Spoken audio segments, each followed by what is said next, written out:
Good afternoon. I've today left hospital after a week in which the NHS has saved my life, no question. It's hard to find words to express my debt, but before I come to that, I want to thank everyone in the entire UK for the effort and the sacrifice you have made and are making. When the sun is out and the kids are at home, when the whole natural world seems at its loveliest and the outdoors is so inviting, I can only imagine how tough it has been to follow the rules on social distancing.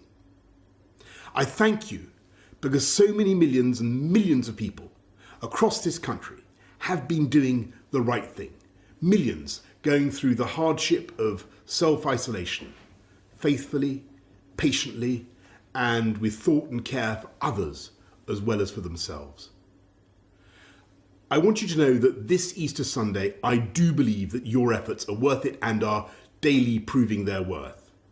Because although we mourn every day those who are taken from us in such numbers, and though the struggle is by no means over, we are now making progress in this incredible national battle against coronavirus. A fight we never picked against an enemy we still don't entirely understand. We're making progress in this national battle because the British public formed a human shield around this country's greatest national asset, our National Health Service.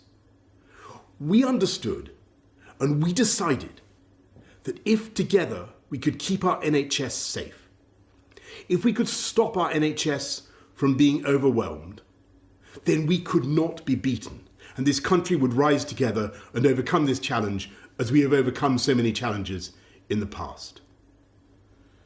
In the last 7 days, I have, of course, seen the pressure that the NHS is under. I've seen the personal courage, not just of the doctors and nurses, but of everyone, the cleaners, the cooks, the healthcare workers of every description, physios, radiographers, pharmacists, who've kept coming to work, kept putting themselves in harm's way, kept risking this deadly virus. It is thanks to that courage, that devotion, that duty, and that love that our NHS has been unbeatable. I want to pay my own thanks to the utterly brilliant doctors, leaders in their fields, men and women, but several of them for some reason called Nick, who took some crucial decisions a few days ago, for which I will be grateful for the rest of my life. I want to thank the many nurses, men and women, whose care has been so astonishing. I'm going to forget some names, so please forgive me, but I want to thank Poling and Shannon and Emily and Angel and Connie and Becky and Rachel and Nikki and Anne. And I hope they won't mind if I mention in particular 2 nurses who stood by my bedside for 48 hours when things could have gone either way. They're Jenny from New Zealand, in Invercargill on the South Island to be exact, and Luis from Portugal near Porto. And the reason in the end my body did start to get enough oxygen was because for every second of the night, they were watching and they were thinking and they were caring and making the interventions I needed.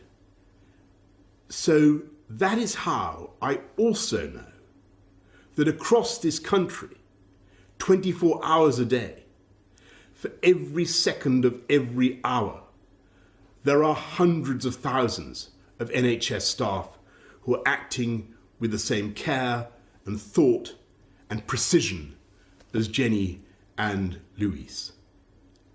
That is why we will defeat this coronavirus and defeat it together. We will win because our NHS is the beating heart of this country. It is the best of this country. It is unconquerable. It is powered by love. So, thank you from me, from all of us, to the NHS. And let's remember to follow the rules on social distancing, stay at home, protect our NHS, and save lives. Thank you, and happy Easter.